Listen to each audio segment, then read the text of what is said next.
Have you thought about how much of the past you're still holding on to? I've been reflecting on the idea of not looking back, except when it's to give glory to God. Beyond that, looking back really has no purpose, and it can even be harmful. Think about Lot's wife. Her story is such a powerful warning, isn't it? When God delivered Lot and his family from Sodom, he gave them one clear instruction: don't look back. But Lot's wife did. And it wasn't just her turning her head, it was her heart. She wasn't just curious about the destruction behind her, she was longing for it, tied to it. That's why she became a pillar of salt, a tragic symbol of what happens when we can't let go of the past. We can all relate to this in some way.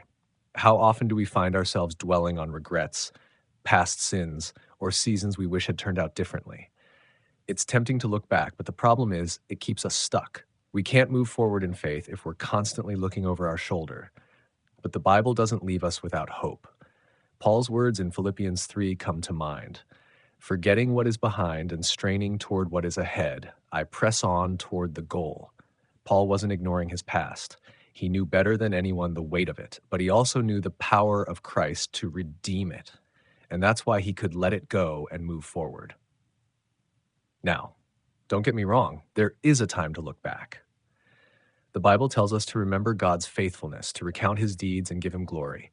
But notice the difference. When we look back to glorify God, it builds our faith. When we look back out of regret, fear, or longing, it drags us down.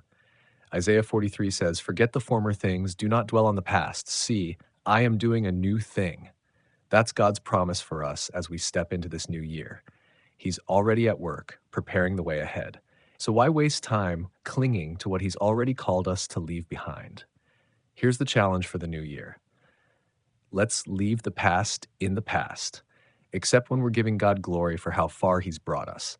Let's trust him to guide us forward, knowing that his plans for us are good. So I'll ask you, what's one thing you're ready to leave behind as you move into 2025? It might be a past failure, a habit, or even a mindset. Whatever it is, trust God with it.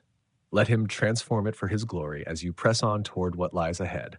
Stay blessed. Thanks for listening. We'd love to hear your thoughts. Leave a comment and don't forget to like and share.